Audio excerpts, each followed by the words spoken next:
long, and at the time the population was 45,000 people. So now if I was the National Youth Programs Coordinator for the United States of America, that might mean something. You know, I'm living in DC and flying all, but no, it's the Cayman Islands. So basically being the National Youth Programs Coordinator for the Cayman Islands meant I had an extra set of keys to the high school gymnasium, right? You wanted to borrow the national snow cone machine, you had to go through me, okay? So, but I love my time there, and then moved back to the States in 2000 and continued to work in this space. And in 2003, I was awarded a fellowship with the Robert Wood Johnson Foundation for developing leaders in reducing substance abuse, and that was kind of a game changer for me. It kind of expanded my sphere of influence and impact. And at the time, the work I was involved with Youth to Youth was around social norming campaigns, and the idea that the majority of young people in the United States, the majority of the young people in the state of Ohio, majority of young people in the city of Worthington, and the majority of young people at this school actually don't use alcohol, tobacco, or other drugs on a regular basis, right? The perception is everybody's doing it, right? The reality is most young people are not. And so think about a freshman going into high school. Two of their biggest needs are to be liked and accepted. And if my perception is the liked and acceptable behavior is everybody's doing it, that could influence whether or not I choose to use or not. So we were doing social norming campaigns around focusing on the majority no use message, and so that started the work that I do now. In partnership with the Robert Wood Johnson Foundation, I was connected with a mentor who does a lot of health and wellness campaigns on a national and international level. And so now, fast forward, I have a company called Reach Communications, Reaching Excellence in Attitude, Character, and Health. And we're a health and wellness marketing firm. So we're an ad company that our ad campaigns or initiatives don't focus on, we're not selling food or fashion or entertainment. All our ads and campaigns and initiatives are centered around health and wellness. So like, for example, the Be Present campaign is just one campaign we're working on for the state of Ohio. We're actually working on about 4. Another one is for tobacco prevention aimed at retailers. Another one is for suicide prevention campaign for veterans and their families. That's really important work that we're getting involved in. And then we'll be starting an opioid prevention campaign here soon. And that's just what we're doing in Ohio. In New Jersey, we're doing a campaign for parents, how to talk to your children about risky sexual behavior. We're doing a campaign around SIDS in Louisiana, and we're doing a foster care campaign in the state of California. So we stay busy. And this is the space that means a lot to me, mental health and wellness, particularly for young people who struggle with stress, anxiety, depression, or experience trauma on a regular basis. And it was interesting, we started working with Ohio Mental Health and Addiction Services a couple years ago. Actually, it's been 3 years when we started this campaign. And a year into the campaign, it came home for me when my nephew took his own life with a firearm. My son's best friend they grew up together, same age, same school. They both went to Worthington Central, and so it all came home, and this work really became relevant, even more so, and to me on a personal level, beyond just the work that I do. So the reason why, or one of the many reasons why this campaign is so important is I spent a good year traveling around the state of Ohio listening to young people. So often I'm brought into schools to talk to young people. I finally had a chance to stop and listen to them and hear what they had to say about what their day-to-day life experiences were like. And whether I was in the most affluent community or the most impoverished community, the most supposedly safest community or the most violent community, communities, talking to young people, because I went across the spectrum, and I heard the same thing consistently, which was everybody, or one thing I gathered was everybody's going through something, right? Everybody's going through something, no matter where you come from.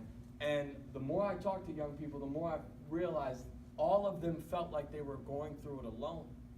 Like they were in isolated in their experience. Even though we're through technology, we're supposed to be more connected than ever, we're actually more disconnected than we've ever been, right?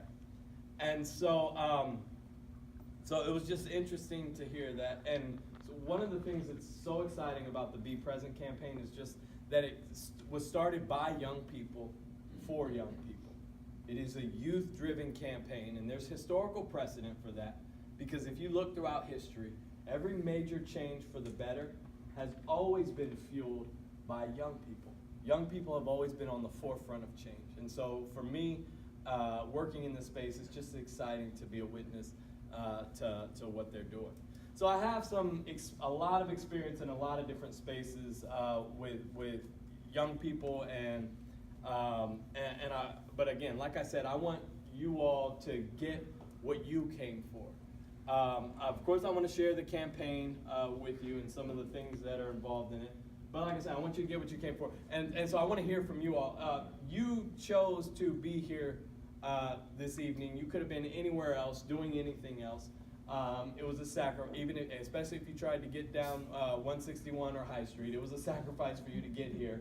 I want to know, just from a few of you, why this was important for you to be here tonight. Does anybody mind sharing with the group, or sharing with me so that I know? And it may kind of direct the conversation. Isn't that awkward silence fun? Yeah. Well, how best our impact as a parent can be to, communicate and connect with our child to make certain they aren't distanced from us. Okay. How to create connections that count with our children. Okay, we can talk about that. I have an idea about that. Thank you. Anybody else? Why does being here matter to you tonight? Yeah. I'm a teacher and I always want to be present for my students. Uh-huh. I thought this might help. Okay, I can definitely talk about, as parents, as teachers, as adults, how to be present, what it means to be present for our young people. I have by the way, I have two children of my own. I have an 18-year-old. You heard me mention my son, and I have a 14-year-old daughter. He's ending he's in his senior year. She's starting her freshman year. So I'm right there. We're all in this together. And I'm thankful that Lori didn't introduce me as an expert, because I don't feel like I'm an expert, because expert insinuates I have no room for growth, right? I'm here to learn from you all as well. So this is a shared experience, right? Because like I said, I'm learning every day, just like you are, how to navigate what my two children are going through. Anyone else? What do you hope to get? Yes, sir. I guess I'm new to the area, and really, I have a program at the community center, Lozelle. It's nearby. Right on. And, I see a lot of kids, they do have issues, and, I just want to, get to know how to help with those issues. Okay. Meet people that are interested in helping. Okay, for sure. One of the things that, there are a lot of things that make this generation of young people different and unique in terms of our approaches. Some of the things that our parents did for us are different than the way things are being done now. So just some things to think about and consider in terms of connecting with our children. One, and I'm 44. I just turned 44 Sunday. So my parents and previous generations of parents, what our parents and previous parents did the best they could do. They did the best they could do to minimize risk and uncertainty in their children's lives. That's all they could do, was make an attempt to minimize risk and minimize uncertainty in their children's lives. That's what my parents did. That's probably what your parents did. What our generation, including myself, and I think about how I interact with my children, one of the challenges or things that we have done is we've made an attempt to do everything to eliminate risk and uncertainty from our children's lives. And that's not the best thing, right? I remember, I was, when I was in 7th grade, and I didn't grow up in Worthington, I grew up on the hilltop, the west side of Columbus, and then in high school we moved out to the Near East Side, Mount Vernon area. High poverty, high crime, so very different experience than the one maybe a lot of your children experience. But I remember in 7th grade, my mom and 2 of my friends' parents each gave us $20. It was during the summer. We all had $20. We were given bus passes. We took the bus from the west side of Columbus to the fair, to go to the fair. Each 7th grader, so what were we, 12 years old, 13? 3 7th graders with $20 each. Go look at your faces like, oh my God. They gave us $20 each in bus passes to take the bus to the fair. That wasn't a straight shot. That means going downtown to High Street, getting off on High, going to 11th Avenue, or however we got there, right? And we were to spend the day at the fair, and then my friend's mom was picking us up at 9 o'clock that night. And we got there at the time the fair opened, right? And we didn't have cell phones, right? We got there when the fair opened, 9 o'clock, whatever, I don't know. You know, you have to, when you go through the OHIO sign, you have to walk through the games to get to the midway. The $20 was supposed to feed us for the day, right? We did not make it through the games. By 11 o'clock, all 3 of us were broke. Not a single penny to our name. And we couldn't call cell phone. We couldn't get on the cell phone. I guess we could have called collect on the pay phones, but we didn't. We were determined to stay there till 9 o'clock that night when my friend's mom got there. We figured it out. You know what we did? We drank water all day, and Kudos, you guys remember Kudos, the like chocolate covered granola bars? They had just come out, and so they had stations set up all over the fair where they were giving away free samples. We literally stayed there the entire day and ate Kudos bars and drank water, and stayed the whole day, played, rode rides, because remember rides were free back then, so we rode rides all day, had a great time. Not one check-in from 9 o'clock that morning to 9 o'clock that night. No phone check-in, nothing.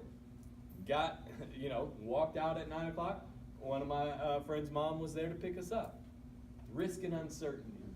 We faced a lot of risk and uncertainty that day, but we overcame it. We problem solved and we figured it out. How many of us would even let our kids go to the fair? My kids are high schoolers, and I can't imagine them going without me checking in every hour or 2 on their phones, right? And then we track them on their GPS. We've done everything we could to eliminate risk and uncertainty. And when you eliminate risk and uncertainty, we're eliminating the opportunity for them to grow, for them to problem solve, for them to have challenges, right? What changed? Why did we go from minimizing risk and uncertainty to eliminating risk and uncertainty? And I'll tell you two of the things that came online. Well, there you go, online. Number 1, the internet. Number 2, 24-hour news cycle, right? Our parents didn't have 24 hours of news, bad news, scary news, being inundated with 24 hours of scary information, right? And 24 hours of internet. We're more safe now than we've ever been, and we feel more safe than we ever have. Even though we are safer now than we have ever been, we actually feel more unsafe than we've ever been. 24-hour news cycle and constant internet streaming has increased our fear, stress, and anxiety, and so we transfer that to our children in an attempt to eliminate risk and uncertainty. You also had the crack epidemic. You also had 9/11. You have, and all these things that have increased our fear and anxiety, and we transfer that to our children. Thoughts, questions, comments? Weird. Cool. We'll keep going. So I'm talking to I spent a lot of time talking to young people. one of the schools that I visited, I was actually at this school for a week, and they brought me in to talk to their seniors about how to add passion to your process and to have a sense of purpose. And talking to the administration prior to going, the principal said, Javier, at our school we've eliminated class rankings for our seniors. Right? A lot of schools, I know Hilliard just did it. A lot of schools are doing it. He said, let me tell you why we've eliminated class rankings for our seniors in high school. He said our highest ranking senior has this is a private school, highest ranking senior had a 4.5 GPA. Our lowest ranking senior has a 4.2. It makes no sense for us to rank these students. However, the level of stress, anxiety, depression, fear of failure, pressure to perform, pressure to be perfect, the number of young people we have that are abusing prescription pills, abusing alcohol and other drugs, are involved in self-harm, and some have even attempted to take their own lives, is off the charts, right? And they brought me in to talk about pursuing your passion and purpose, finding your purpose and pursuing your passion. Halfway through the week, senior in high school, varsity basketball player, young man, somewhere on that 4-point spectrum, right? Comes up to me, shaking and in tears, like he's having a panic attack. He's crying. He says, "You're talking about pursuing your passion and finding your purpose." He's like, "I don't know how to tell my parents that I don't want to go to Harvard and study law, that I want to be an elementary school teacher. I'm scared to death to tell them what my passion is, because I know how they're going to react if I tell them I want to teach elementary school." And they literally had to do like an intervention, like set him down with his counselor and his principal, with the parents, so he could come out and tell them what his passion was, because he was scared of disappointing. He was scared of the disappointment that wanting to be in elementary school would bring, and the shame it would bring to his family, right? Fear, failure, pressure to perform, because of this misconception of what it means to be successful, right? Because on paper, he was very successful. He was 4.5 varsity. Obviously he had access to Ivy League schools, right? Very good-looking guy. Very successful on paper, but what we understand and what the campaign, Be President Ohio campaign is about, is that just because you're successful on paper does not guarantee you're thriving. Success doesn't guarantee thriving. However, and we'll talk about what thriving is in just a second, if you are thriving, it's pretty much guaranteed you're going to be successful on paper. You'll experience the success on paper, whether it's the school success or athletic success or job opportunity, career opportunity, all those things. Whatever version of success is important to you, it's very likely you'll experience that if you're thriving. Success doesn't guarantee you're thriving. Thriving pretty much guarantees you're going to experience success, right? But that's not what we push. That's not what we encourage. That's not what we promote. We promote success on paper. That's our measuring tool. You know, you got to have the money. You got to have the grades. You got to have the awards and the trophies and the certificates and the scholarships and the interest. You have to have all these measures of success. Who cares if you're thriving? Who cares how much stress you go through? How depressed you are? You got to have this stuff. This is what success looks like. When we know, we can come up with, and I do this with your young people, we can come up with a list of a bunch of miserable millionaires, right? Whose lives we would not want. Success doesn't guarantee you thriving. So the Be Present campaign is all about teaching young people how to thrive in the midst of their circumstances. Because we can't always change the circumstances. What we can do is change how we respond to our circumstances. That's something we can control and manage. You know, I can't promise a kid they're going to go home to a different home. They're going to go home to a different, go back to a different school or community. I can't promise them that change will happen to their home, schools, and community. All I can promise is that I can show you how you can change your response to the circumstances that you find yourself in. So learning how to be present for yourself in the moment, learning how to be present for yourself over time, learning how to thrive, and then learning how to be present for others. Because you can't be present for others until you're present for yourself, right? So taking care of ourselves so we can take care of others. And so that's what the campaign is about, teaching young people how to thrive. Thoughts, questions, anything? Yeah? I have one. I was going to ask it earlier, but I didn't know if you were going to get there. Go for it. So it's related to the risk. Mm-hmm. And I think a lot of times we have like a lot of negative connotations or ideas about even like the word risk. Uh-huh. But I was thinking about our children are young. We have a 6 and an 8-year-old. But I feel like even our 8-year-old is like really afraid of taking risks. Uh-huh. So how can you like responsibly, I don't know, encourage or foster your child to do that, and like as parents step back and let them? Right. So, again, let me preface this with what the hell do I know, okay?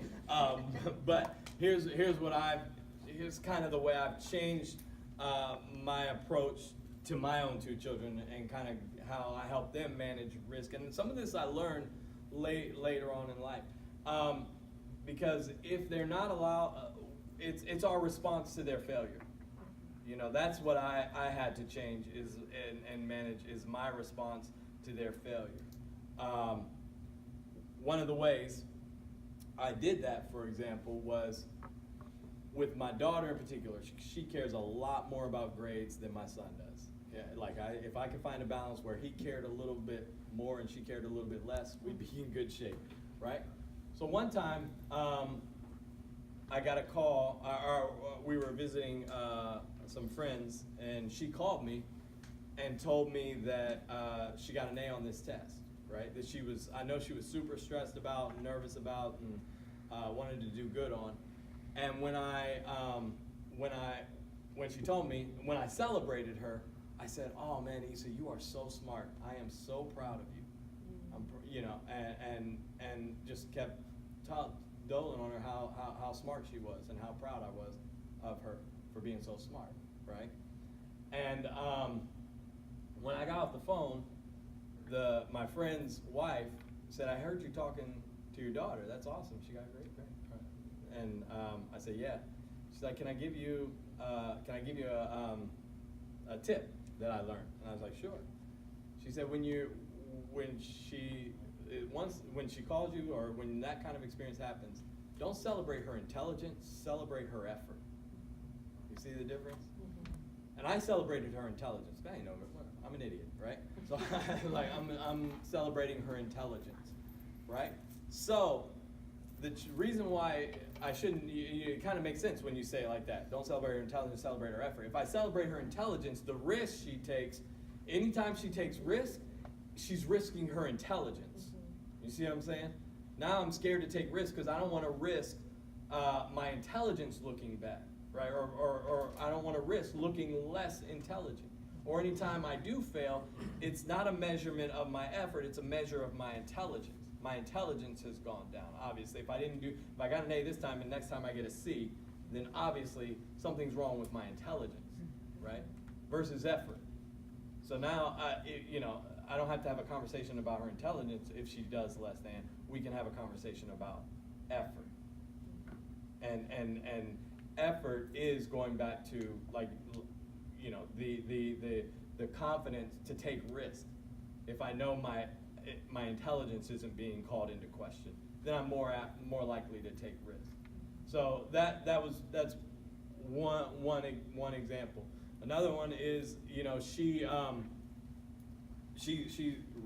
involved in she's in theater and everything, and so she learned really quickly. I told her, you're gonna get so many more no's than you do yeses, and that's okay.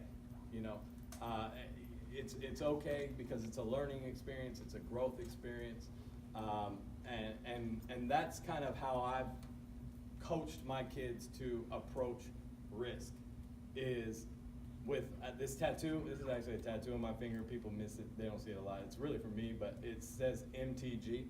MTG stands for Make This Great. I used to write it on my finger all the time. My wife said, "Will you just get that on a tattoo so you can stop wasting our ink, right?"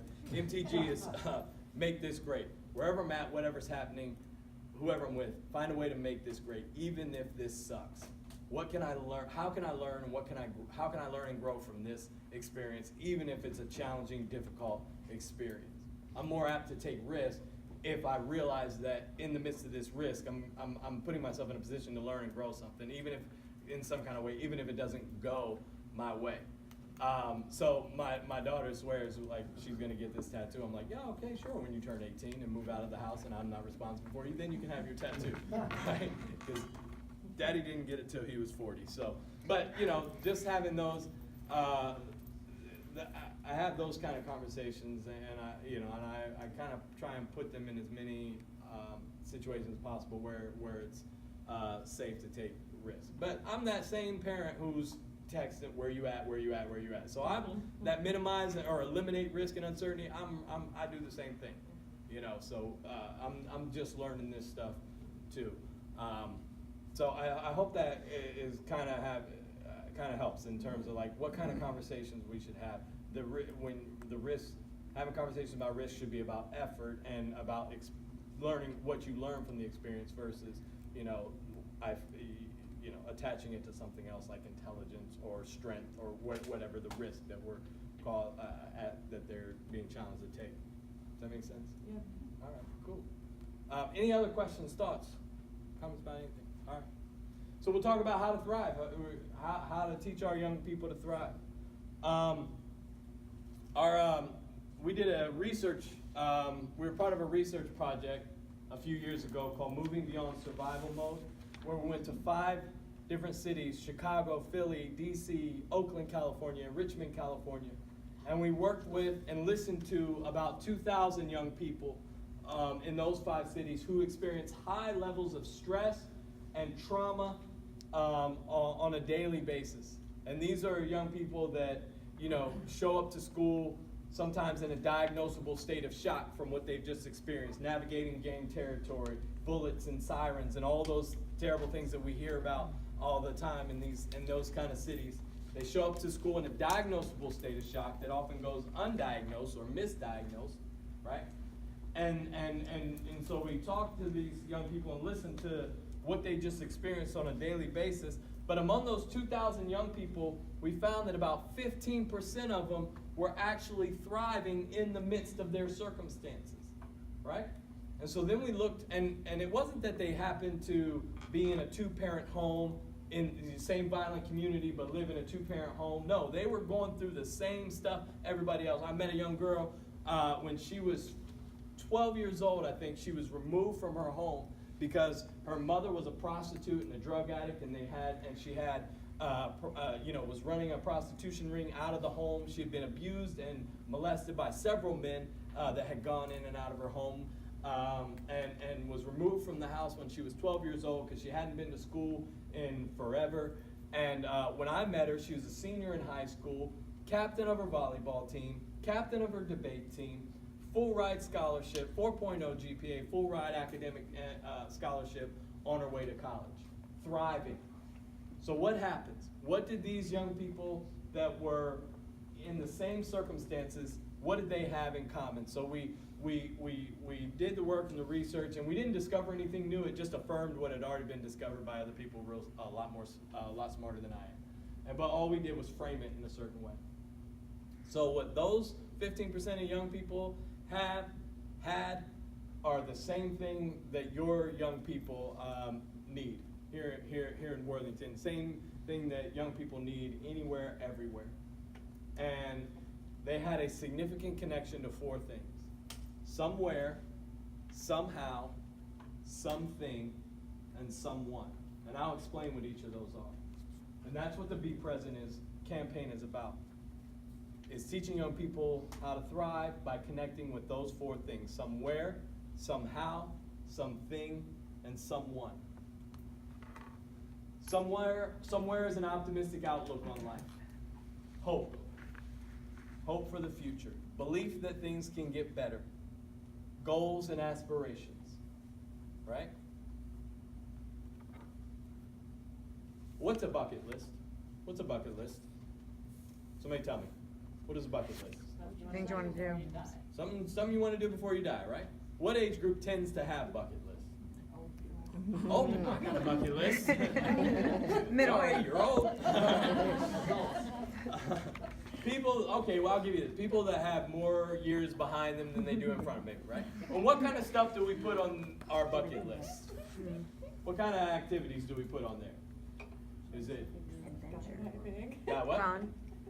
Fun. Fun stuff. Extreme behavior, right? What's fun when you the fun stuff that shows up on bucket lists is stuff like jumping out of airplanes and climbing mountains and running marathons and all kind of extreme behavior because we believe the end is near, right? So we want to do this fun stuff, right? This extreme behavior.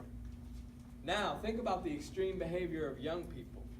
They're not running marathons. They run the streets. They're not getting high up on a mountain. They're getting high on drugs and alcohol, right? They're not jumping out of planes or dropping out of school. If I have no hope, I'm going to engage in extreme behavior because I believe the end is near. I have nothing to look forward to. And if I have nothing to look forward to tomorrow, I'm going to do what feels good right now. So through that lens, their extreme behavior makes total sense, right? So young people have to have hope, a belief that things can get better. And it's hard because they get freaked out about the future. Being afraid of the future is the same as being afraid of the dark because both of them really come down to being afraid of the unknown, right? And we participate in helping them freak out about the future. Here's one way we do it and we don't even realize it. And we think we're actually doing something good. What's one question that probably every single one of us have asked a child that we care about? What do you want to be when you grow up? It's not a good question to ask young people. Here's why. A couple reasons why. Number one, when we say, what do you want to be when you grow up? Really all we're asking them is, what are you going to do to make money? How are you going to make money? How are you going to make a living? Hopefully, when it comes to their identity, who they are, there is so much more to their identity than what they do to make money. Right? Money is not the end-all, be-all to our identity, but if success on paper is our measure of success, then it is. Right? Again, going back to what we deem as successful. Here's what the brain science says. The brain science says money will never make you happy. A billionaire is no happier than a millionaire because of their money. Right? Millionaires are no happier than 100,000. The only people that experience happiness equated with finance are those that go from not having enough to having enough. Not having enough, I can't put food on the table, I can't pay the rent, I can't pay the bills. Now I have enough to do that. That's the only group of people that experience happiness equated with finance. The people that have the potential to experience the most misery equated with finance are those that are in what probably most of our young people will fall in, the $50,000 to $150,000 range, right? Because if I'm making $50,000 a year, chances are I'm trying to look like and spend like I make $100,000 a year. And if I make $100,000 a year, chances are I'm trying to look like and spend like I make $200,000 a year. So we buy the stuff that gives us the status, the car, the clothes, the house, the TV, the electron. We buy all the stuff, the measurable, successful stuff. We buy the stuff, we go into debt, we charge up our credit cards, we wreck our credit score to buy the stuff to make it look like we're successful. The stuff is unfulfilling. It really doesn't, it makes you feel good for the moment, but once that debt settles in and that interest rate and those interest rates accumulate, the misery sets in. So not only is the stuff unfulfilling, the debt and the misery caused from, and the stress and misery caused from that, is compounded. And so we have the potential to have the most misery equated with finance. But that's all we ask. What do you want to be when you grow up? What are you going to do to make money? I'm not as interested in what young people do to make a living as I am interested in what they're doing to make a life for themselves. Because again, just like thriving versus successful, just because you're making a living doesn't mean you're making a life for yourself. However, if young people are focused on making a life for themselves, finding their passion and their sense of purpose, their spark, chances are they're going to figure out a way to make a living in the process. So, what do you want to be when you grow up? All we're asking is, what are you going to do to make money? It's not enough. The other thing about that question that challenges me is when you say, what do you want to be when you grow up? What does that insinuate? you can't be or do anything significant right now. You are insignificant right now until you grow up, until you become an adult, high school or college graduate, 21 or over. That's when you become significant, right? And so what kind of hope does that give young people? So how do we reframe that question? Instead of asking your young people, what do you want to be when you grow up? Ask them this: who and what are you becoming right now? In terms of your attitude, in terms of your actions, and your aspirations. Not just your aspirations, but your attitudes and your actions as well. Who are you? What are you becoming more of? What are you becoming better at in terms of your attitude and actions? And if you have aspirations, here's how you challenge them to reframe articulating their aspirations. Instead of saying, I want to be a doctor when I grow up, I want to be a teacher when I grow up, I want to be in law enforcement when I grow up, I want to be an engineer when I grow up. Challenge them to reframe that and say it like this: I am becoming a veterinarian right now. I'm becoming a veterinarian right now. Because if I'm becoming a veterinarian right now, my science class becomes so much more important and relevant. My health class becomes more important. My math classes become more important. The choices I make right now become more important and relevant if I'm becoming a veterinarian right now, if I'm becoming a firefighter right now. And they can change their mind 100 times between now and when they go to school, and that's just fine. But challenge them to use that language. I have a friend who's a mentor to my son who said he changed his major 8 times during his college career. He changed his major 8 times. Started off, he thought he wanted to be a doctor, and went to his first biology class and said, nope, I'm done. After one class, he went back to his advisor and said, I made a mistake. And he changed his major literally 8 times in the time he was in college. He always minored in music. Whatever his major was, he always minored in music till finally his advisor said, you know, the only thing that has been consistent in the time you've been here is your minor. How come we haven't made that your major yet, right? So he majored in music and ended up getting his education certificate. Now he teaches music at a high school, right? So who and what am I becoming right now in terms of my attitude, actions, and aspirations? Adding hope to their life, belief that there's a better tomorrow, right? It's so important.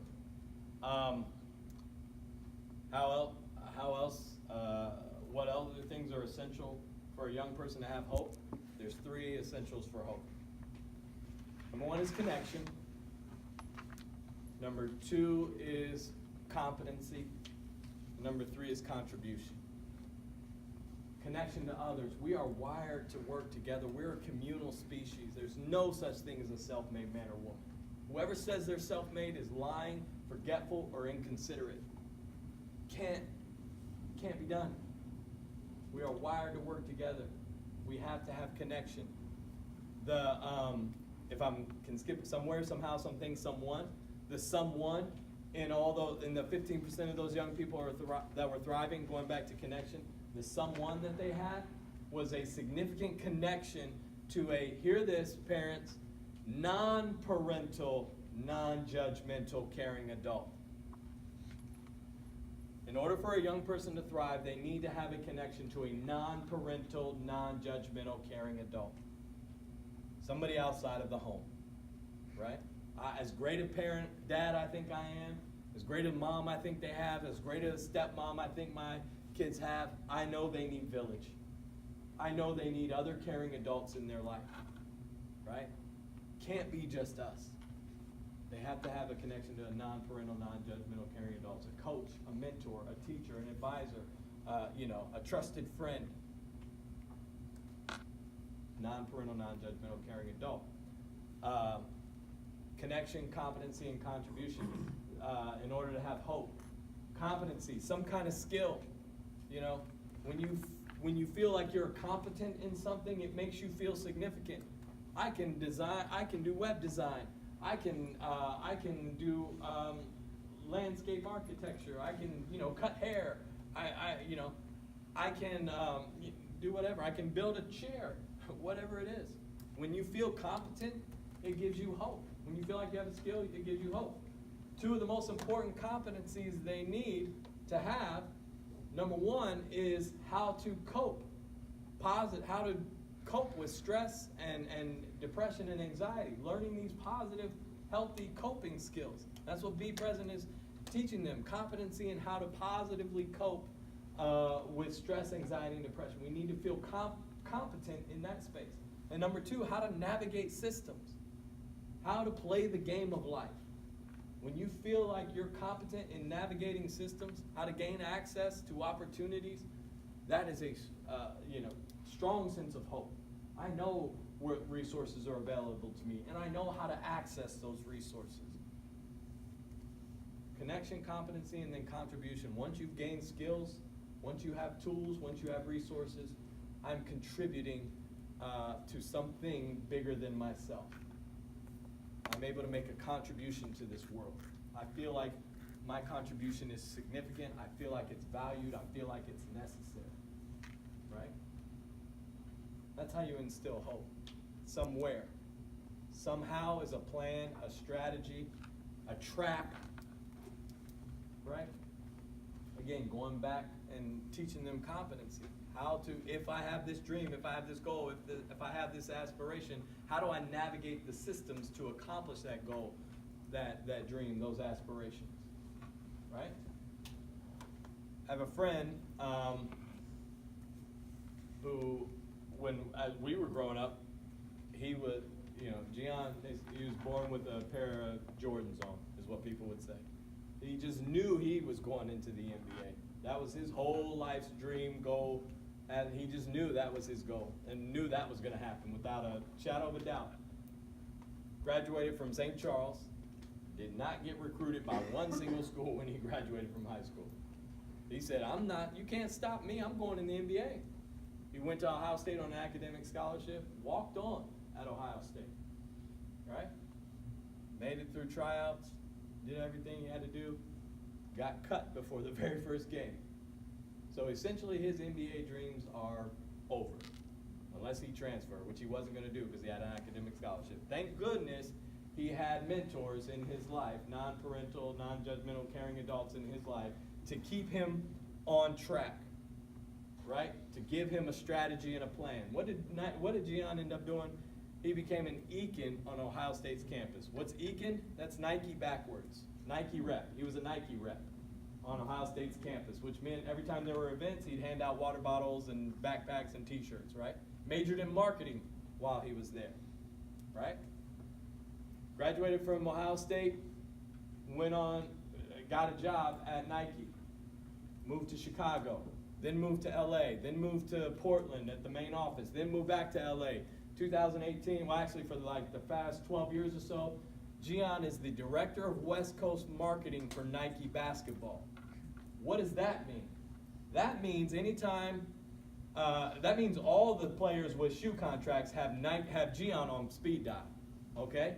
Anytime there's a game, he's either on the court side or in the Nike suite. When Kobe used to go to practice, Kobe never drove to practice, he flew in his helicopter. You can go on Gian's Instagram, he would fly back and forth to the Staples Center with Kobe Bryant. He lived out his NBA dream in a way he never imagined, never saw as an opportunity, right? Because he had caring adults who helped him expand his understanding of what his opportunities were and help him navigate the systems to access that opportunity. So if you think about it, he's living out his NBA dream. What does that mean? Gian, the average career for any athlete is 3 to 5 years. Gian can work at Nike till he's 80. So he is going to have a longer career than 100% of professional athletes. And that's not just basketball, that's all professional athletes. He's going to have a longer career than all of them. If you know the stats, you know most a vast majority of professional athletes are broke within 5 years of them leaving their sport. So what does that mean? Gian will probably end up making more money than most professional athletes over the long term. He's living out his NBA dream because he had caring adults in his life that helped him see beyond what he thought was possible and help him create a strategy and a plan and a track. He had a track Young people need to have a track that they're on because life is not perfect. Life isn't perfect. And when you get knocked, a young person with a track, if they get knocked off track by something they didn't see coming in life, at least they have a track to get back onto. I got knocked off track, right, because life isn't perfect. But I got to get back on track. So what do I need to do to get back on track? So what happens to the young person that doesn't even have a track and life hits them from out of nowhere? Then they just get knocked. And then life hits them again and they get knocked this way. And then everything's a knock and everything gets catastrophized. Everything's catastrophe when you don't have a track, right? And so it's important that we help young people figure out what their track is, their strategy, their plan for accessing their aspirations. Somewhere, somehow, something is a significant connection to something bigger than yourself. A higher power, higher purpose, higher calling, right? If it's your faith, if it's your family, if it's your athletics, if it's your art, if it's your academics, whatever it is, having a significant connection to something bigger than yourself. Not just living for yourself, but living for something bigger than that. That's that contribution part of having hope. Somewhere, somehow, something, someone. 4 keys to thriving. Right? And that's not just for young people, that's for us too as adults. We need those 4 things in our lives in order for us to thrive as well. Thoughts, questions, comments? Yeah. Can you, I was expecting at some point when you said you were going to talk more about thrive, that you were going to define that for me. So when I look at somebody and I say they're thriving, or you look at somebody and you say they're thriving, what do you mean? Great question. Man, and I wish I had another hour, but I'm going to give it to you in like 2 minutes. Here's what we're taught. Golly, I wish I had more time for this. Here's what we're taught. If I do more, then I'll have more, and if I have more, I'll be more. Do more work, do more school, do more, so I can have more money, power, fame, status, and stuff. And if I have more money, power, fame, status, and stuff, then I'll be more happy and fulfilled. Really not fulfilled. We're not even taught or encouraged to be fulfilled. We're encouraged to be happy. Life, liberty, and the pursuit of what? Not fulfillment, happiness. Happiness is temporary. Happiness is based on what is happening. If I have this, I'm happy. If I'm with this person, I'm happy. If I'm eating this, I'm happy. If I'm watching this, I'm happy. If I'm doing this, I'm happy. Happiness is based on what's happening. It's temporary. So, thriving is living not a happy life, a fulfilled life. Because if my goal, if I focus on being happy all the time, if my focus is being happy, there's no room for sadness, there's no room for anger, there's no room for frustration, discouragement, which those are feelings that we're allowed to have. It's okay not to be okay, right? But if I have to be happy all the time, you can't be happy and sad at the same time. They can't coexist. Happiness and anger can't coexist. Happiness and fear can't coexist. Fulfillment gives space for sadness, loneliness, discouragement, frustration. Fulfillment teaches me how to manage these feelings that I am allowed to have, right? Do more, to have more, to be more happy. Who cares about being fulfilled? And we exhaust ourselves and kill ourselves trying to be happy and trying to avoid at all costs sadness, anger, frustration, discouragement. I'm trying to avoid these at all costs. No, you're allowed to feel those things. So we have to flip it. So here's what it means to thrive. If I focus on being more, and what young people that are connected to the campaign learn that their focus on being more should be is trustworthy, respectful, thankful, and helpful. And the trustworthy, respectful, thankful, and helpful is what I really wish I had time to do a deep dive into, because I know those are terms we're all familiar with, but we really cleared up. Trustworthy, just super quick, is consistent care and consideration of others, not just when it's easier, convenient for you. And I tell you, you want to thrive, you want to experience life to the fullest, here's your keys to the kingdom. Make it your mission to be known for being trustworthy, respectful, thankful, and helpful, right? Amy Cuddy, a psychologist from Harvard. She did 15 years of research. You familiar with her? Did the research on first impressions. Right. She said the first 2 impressions people come to about you are, number 1, can I trust you? Number 2, do I respect you? Right? Trust goes back to our self-preservation and survival instincts, right? Number one, I need to be able to trust you. We can't trust people whose care and consideration is inconsistent, right? So like my son struggles in math.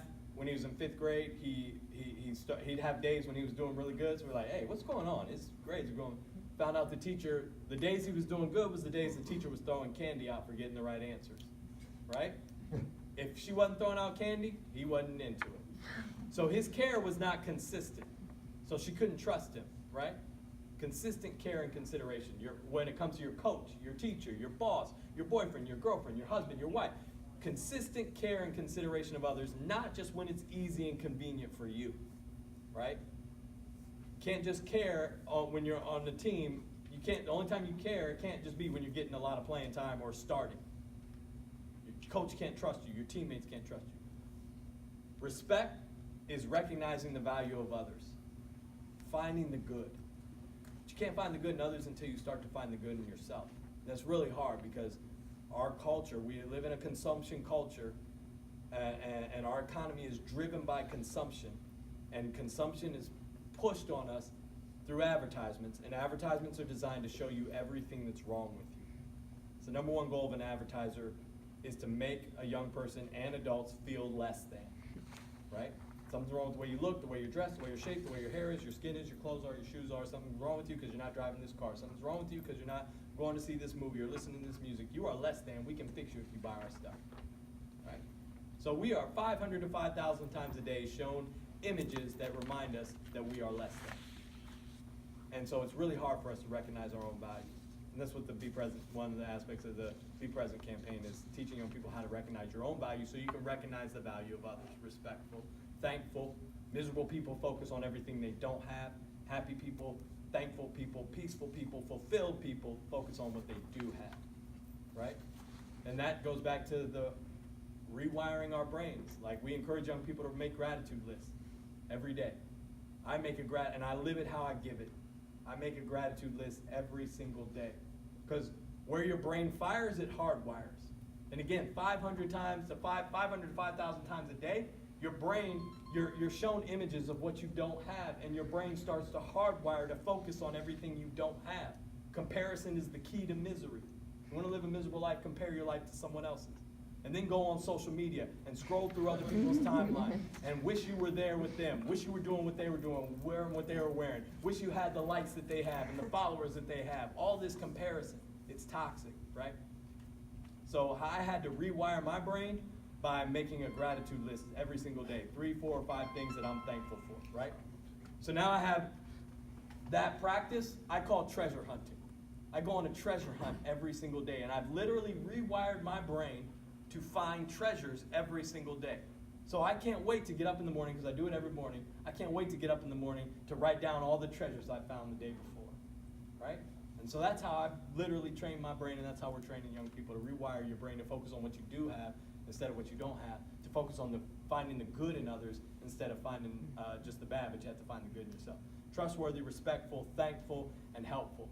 You know, not waiting for opportunities to help, but looking for opportunities to help. There's a big difference. You want to be memorable. What we tell young people is not what you know, it's who you know. That's not true. It's not who you know, it's who knows you. And what are you known for? If you are known for being trustworthy, respectful, thankful, and helpful, the world is yours. There's the keys to the kingdom. You're thriving, right? And all that becomes a lot easier when you have a significant connection to somewhere, somehow, something, and someone. So why do we call it the Be Present campaign? Then I'm going to shut up and we can have one-on-one. I'll hang out for a little bit and you can ask questions or whatever. It's just teaching them how to be present. Most of the time, our minds are in 3 different spaces. What has happened in the past, what might happen in the future, what could be happening somewhere else. Our past, we feel like, has disqualified us from having an opportunity to do new, different, and better. You know, we focus on regret. We focus on hurtful experiences. We're reminded of everything that happened in the past. Maybe that past was this morning, maybe that past was last year, maybe it was 10 years ago, but we're focused on the past. We're focused on the future, that fear of the future, fear of the unknown. What's going to happen when I get out of school? What's going to happen tomorrow? What's going to happen next year? What's going to happen when I grow up? right? Or what could be happening somewhere else. Why we're wired and chemically addicted to our phones. We're chemically addicted. This is a chemical addiction that we have to our phones because these apps are designed to stimulate your brains and get the dopamine and endorphins to fire off and flood your system. So when you see a young person struggling, or not even young people, because adults we're addicted to. When you see a young person struggling and having high anxiety, or a youth or adult, because they can't be connected to their phone, that's withdrawal. That's physical withdrawal. It's no longer just an annoyance. You know, we are chemically addicted to our phones. And I'll just say, put this out there. You know, back in the 1950s, like doctors used to endorse cigarette smoking. Do you remember that? You can go online, you can see the advertisements. They encourage cigarette smoking. You know, calm your nerves, soothe your throat, all these kind of things. 75 years later, we look back like, what the heck were we thinking? We have new information, right? I happen to believe in the next 15, 20 years, we're going to look back and say, what the heck were we thinking when we put phones into the hands of children? When we put smartphones and tablets into our babies' car seats to shut them up, right? I think that will be one of the biggest public health issues that we see in the next several years. Unfortunately, a lot more people have to die before we notice or care, right? So the Be Present campaign, if my mind is constantly thinking on what has happened in the past, what might happen in the future, what could be happening somewhere else, where is my mind not focused on? What is happening right now? Which is really all we can control and manage, right? So teaching them how to be present in the moment.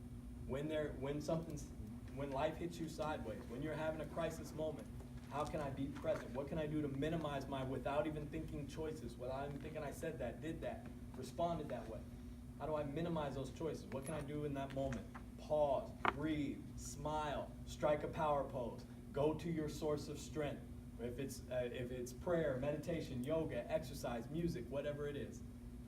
How to be present in the moment, how to be present over time, that's that thriving, connecting with your somewhere, somehow, something, and someone, and then how to be present for others, being a support for friends and family and classmates who may be struggling with stress and depression and anxiety.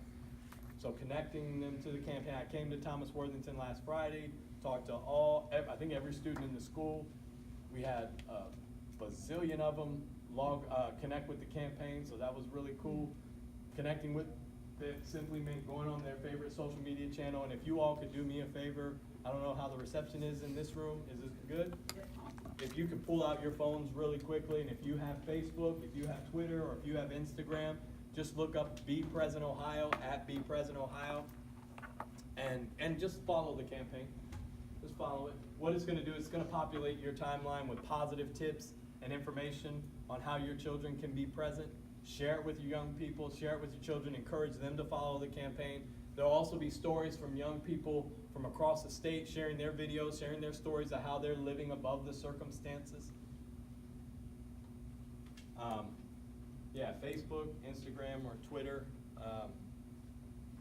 And then I would encourage you, when you have a chance, go to the website and just dig through the website. If you have questions, there's a place, if you're wondering about, why we're doing things a certain way.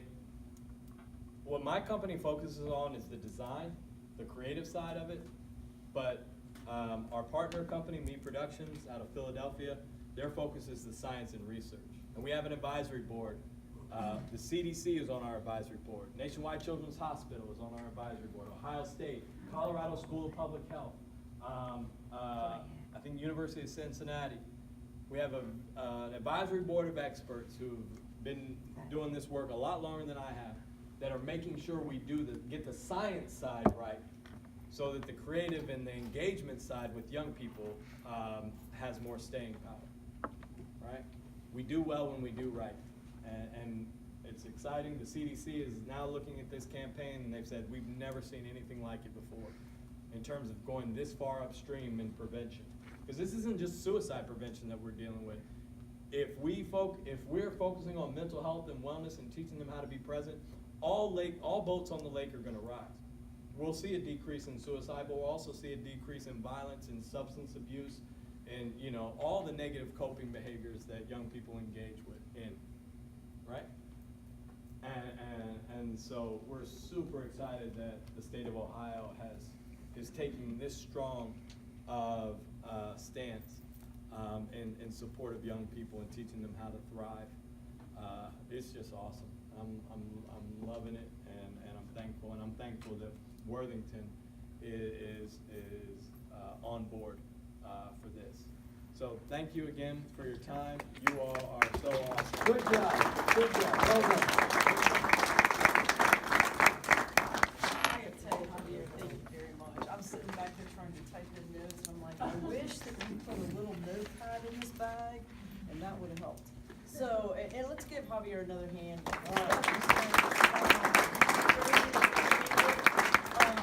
And I think he'll stay around and ask questions, and actually, if you have any questions now, you can feel free to ask, because everybody, I heard lots of good questions. It was helpful for everyone.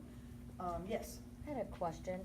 If your child, like for the someone, trying to find the teacher or the person, what's encouraging to tell them to get to that person, to find that other person that's the friend, the mentor, that other than the parent? That's, if they're not really that outgoing person that's gonna go up to the teachers and ask a lot of questions or So you mean how can you be an ally? to help get them find their someone. Right. So the first thing is to have a conversation with them, and you can ask them these 3 questions.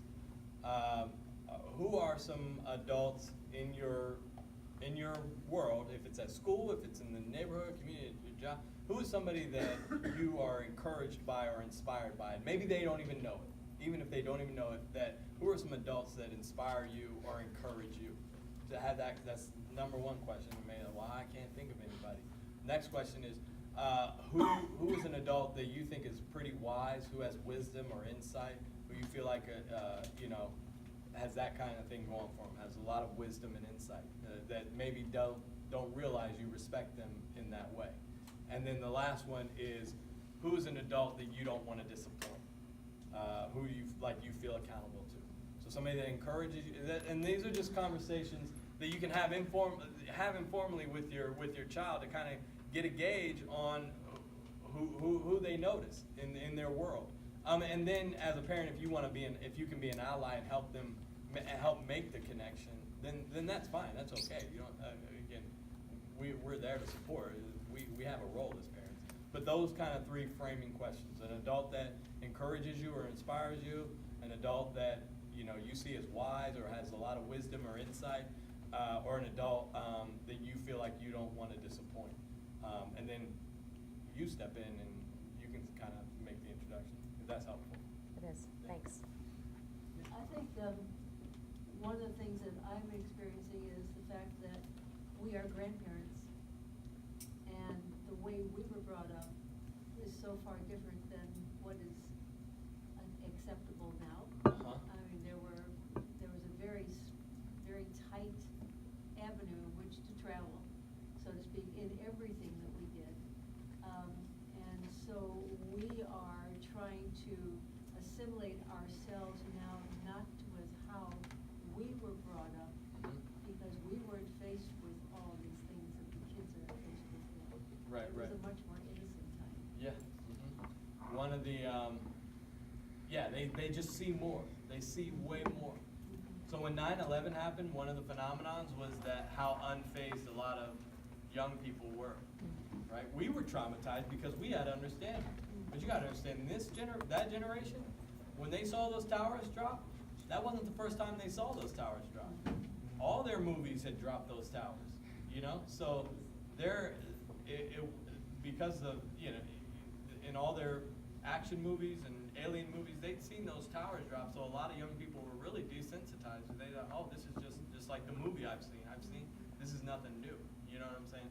So it's a challenge. Here's another our young people have a lot of their self-esteem has never been higher, and their output has never been lower. Because of this sense of entitlement. You know what I mean? And what I tell young people unapologetically, and what I told your young people when I was at the school the other day, I said, every single one of you are valuable, not a single one of you are special. You are valuable, you are not special. I don't care what the posters on your kindergarten wall said. I don't care what your cartoons on Disney Channel have told you. You are not special. Special in the sense that you deserve special treatment. Because that's what a lot of them believe, is that they deserve special treatment because, you know, just because they exist. No, you're valuable, yes. You're special, no. You don't want special treatment because then you're not earning anything you get.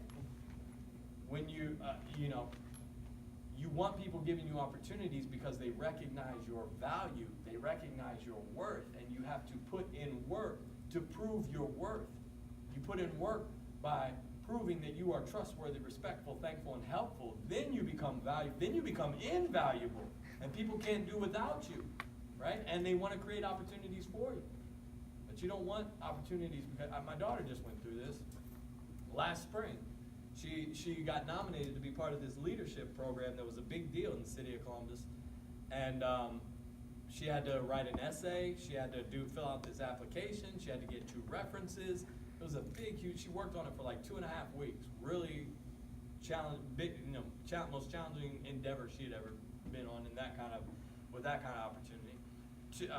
Like 3 kids. She went to Blendon Middle School in Westerville, and like 3 students at the school were nominated for this big leadership thing, and her and one of her best friends. So she turns it in a day early before it was due, and she goes and finds a friend. Did you turn your application in? No, I didn't do it. Why not? Well, I don't know. I didn't feel like it. Oh, come on, please turn in your application. Maybe if we both get picked, we'll both get in. All right, whatever. Her friend goes home that night, writes her essay, gets her references, fills out the application, turns it in the next day. A week later, they get their notifications in the mail. Who got in the program? Not my daughter. Her friend got it. So she's crushed. I mean, she's heartbroken because she worked her butt off to get into this program and didn't get in. And she went to her friend, or her friend came to her. I got in the program. Did you get in? I didn't get in. How did you get in? Well, my mom knows the director. Right? She was special. So I tell kids, you're valuable, but you're not special. And guess what? Life is not fair. You will see people get special treatment. And as much as it sucks, be thankful it wasn't you. Because, and I let my daughter feel. She was upset, she was hurt, she was angry. I let her feel that. I didn't try to motivational speak her out of feeling how she felt. I let her have her time. But I understand that as an 8th grader, she has now written a college essay, and she doesn't even recognize it. She'll recognize it when she gets to her junior or senior year, when it's time to write college. Oh, I've done this. I've been down this road before when I was in 8th grade. I've already exercised this muscle. Her friend might not have the same situation. She didn't have to earn it. She didn't have to work for it, right? Now, who knows if she even filled out an application because she had that connection or whatever. What So, mom feels about it. Just saying. exactly. Just saying, I've seen that before. Right. Yes. That's On what. a That's, scholarship not fair. application. yeah. And then the kid. You said it. Your words, not mine. Yeah, my words matter, I guess, on that one too. That's our Right. hashtag for the school year. Before you take off, if you could do us a favor, you have the flyers, you can either use the QR code to fill out a brief survey about tonight. That goes directly to, that's just us for knowing what you guys want. If you don't want to fill it out with the QR code, you can do it with paper and pencil, and there's a box right outside. Thank you. There's a box right outside that you can drop that in there. Next month, we'll be at Kilbourne High School on October 10th. I'm going to be speaking along with Chief Straight. We're going to be talking about kind of what's going on in the schools, some of the latest trends that your kids are competing with as far as drugs and alcohol, social media, a little bit about bullying, and then what else is going on in the city as far as what are our police officers seeing here in the city and things like that. So If you have any questions, please feel free to stay. Let's give Javier one more hand. Thank you so much for coming, and your feedback's important and valuable, so thank you. Have a wonderful night. Thank you to Javier Sanchez for tonight's presentation. For more information about Javier or the Be Present campaign, please visit bepresentohio.org.